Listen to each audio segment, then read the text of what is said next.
I used to be fearless. Horror movies never really scared me. Scary books had no effect. Haunted houses are meaningless. I was never a child who slept with the covers over their faces, or with a nightlight. As a little kid, I never felt the need to crawl into bed with my mother after having a nightmare. I never really had nightmares to begin with. And the few I did, most would never really consider a nightmare at all. I've simply never been afraid of what goes bump in the night.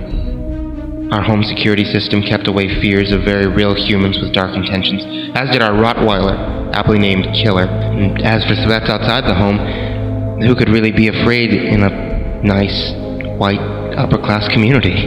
I've lived in a bland bubble all of my life, never knowing what fear is, so why should I ever be afraid of the dark? Up until this moment, I haven't been. I saw it as childish and illogical. Of course, I don't feel that way anymore.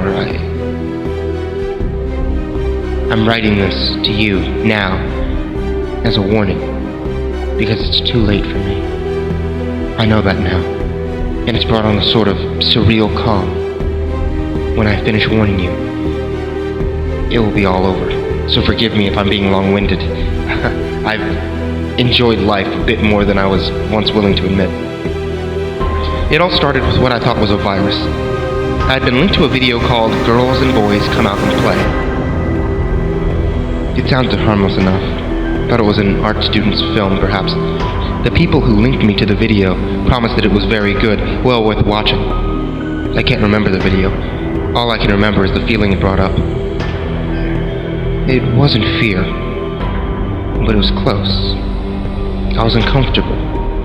I was unnerved. I was also vaguely ill. From then on, things only got worse.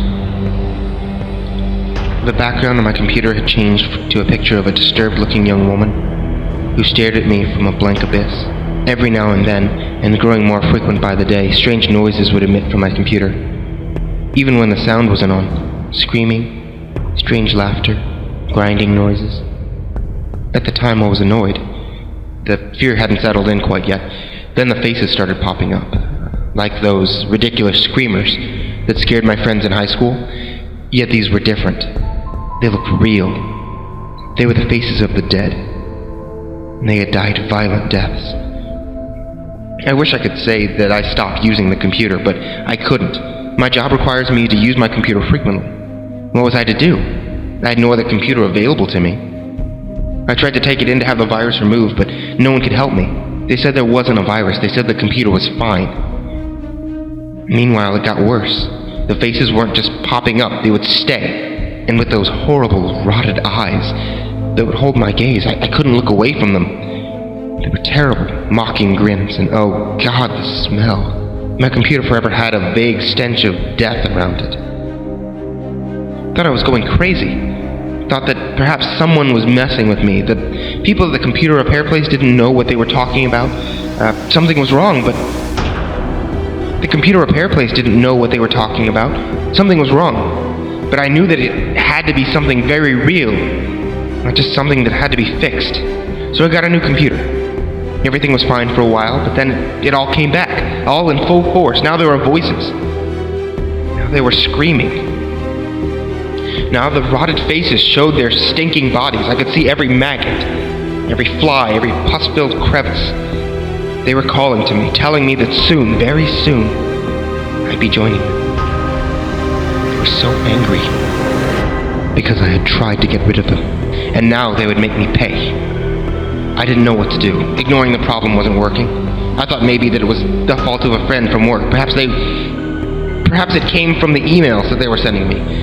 I never thought that it was the video, not for a second. After all, that was just illogical. I was at the end of my rope. Today I unplugged the computer, began packing. I would go on vacation, clear my head, and pray that everything would be back to normal. And a few minutes ago I realized it would not. The power went out. For the first time in my life, I realized the true fear. I had no idea that in a few moments it would become mind-numbing. I stumbled through the house, looking for a flashlight when I saw that something was still giving off light. The computer.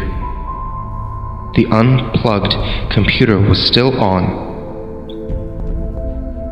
and the woman in the background was moving, beckoning me over.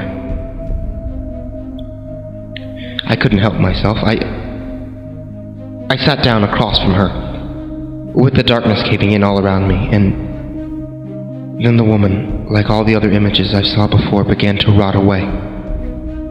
The whole scene rotted away, and then the screen went black, without light, without a means of seeing my reflection. I saw her behind me for the briefest of moments, a bloody, rusted knife in a hand. The computer came back to life. My old background returned, but I know it's not over, so I decided to come here. I know you all like to be scared, right? Well, take it from someone who's only very recently known fear.